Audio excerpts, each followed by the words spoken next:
kawan-kawan, untuk belajar Arduino akan kita bagi yang pertama tuh beberapa part.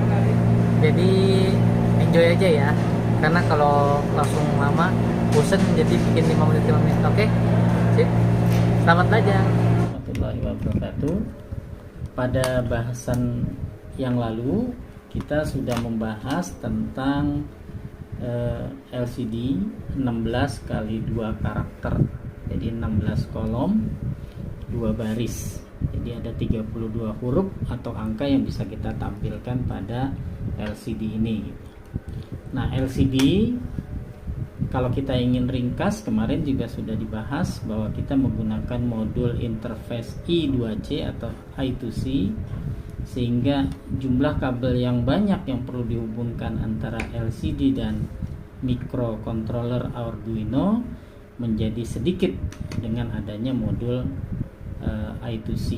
Jadi I2C ini pada video ini sudah disolder, kemudian ini tinggal kabel yang menghubungkan antara LCD dan microcontroller, cukuplah 4 kabel saja. 4 kabel itu pun sudah termasuk 2 kabel untuk tegangan yang diperlukan bagi LCD sebesar 5 volt. Jadi tegangan plus 5 volt dan groundnya ini sudah diambil dari microcontroller. Sedangkan saluran data yang sesungguhnya hanya 2, yaitu pin SCL serial clock dan SDA serial data. Jadi mungkin SCL singkatannya signal clock kali ya, lebih tepatnya daripada serial clock.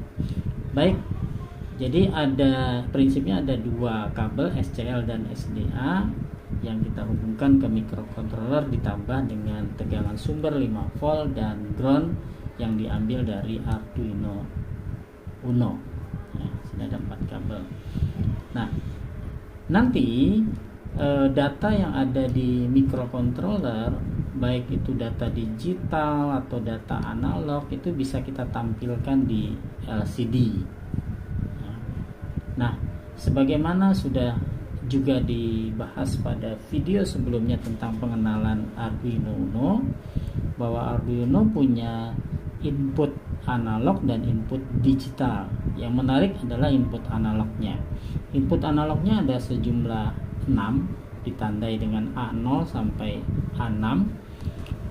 Di sini kita bisa gunakan A0 sampai A5, maaf ya, A0 sampai A5. Jadi ada 6 pin ya, karena nyebutnya dari A0. Nah, dalam hal ini kita nanti akan mengukur besaran analog, kemudian menampilkannya pada LCD. Bagaimana caranya nanti kita bahas lebih lanjut. Nah, mengenai sumber sinyal analog itu nanti bisa dari sensor-sensor yang sifatnya sensor analog, misalkan sensor suhu. Dengan suhu sekian, nanti tegangan yang dihasilkan sensor sekian, suhu sekian lagi naik, misalkan nilai tegangan yang keluar juga berubah sesuai dengan suhu yang diukur oleh sensor suhu. Nah, tetapi untuk mudahnya kita mempelajari dasarnya, kita dapat menggunakan potensiometer ini untuk menampilkan besaran analog ya. Dengan potensiometer ini nanti akan dapat dikirimkan tegangan analog dari 0 sampai lebih kurang 5 volt ke input analog dari microcontroller. Bagaimana kok potensiometer bisa menghasilkan tegangan analog? Ini perlu kita bahas dari skema yang ada ini. Ini kita belajar elektronika ya. Sebelumnya juga sudah dibahas bagaimana mengkonversi perubahan nilai hambatan menjadi perubahan nilai tegangan pada saat kita membahas sensor cahaya.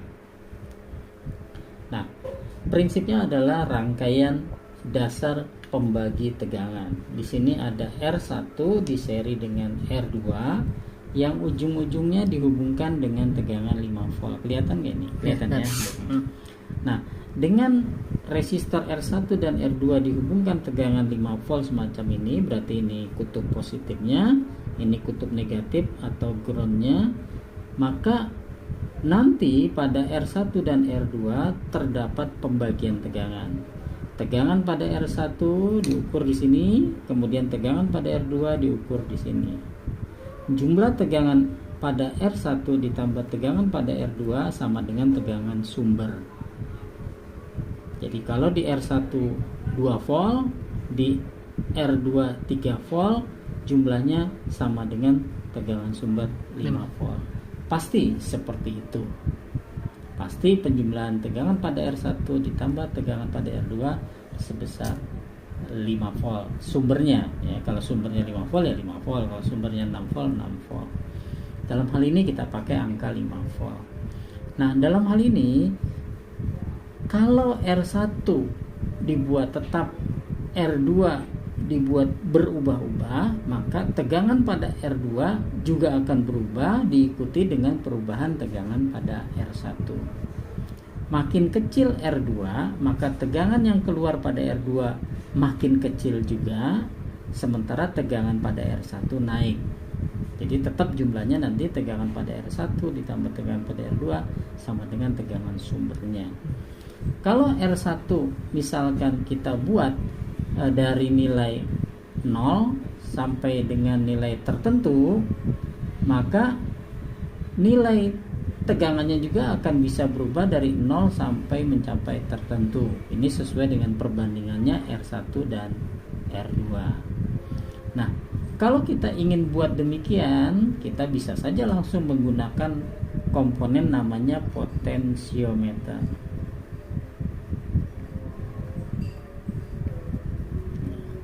Pada potensiometer ini, dia seolah-olah ada resistor yang nilainya maksimal tertentu. Misalkan di sini kita gunakan 10 kilo.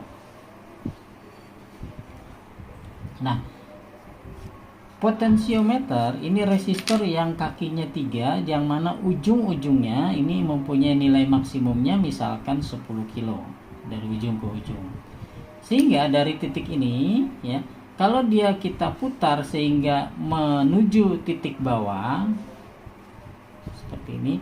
Kalau ini kita namakan titik A, ini titik B, ini titik C, maka ketika dia kita putar dia mendekati titik C, maka hambatan antara B dan C itu menuju 0.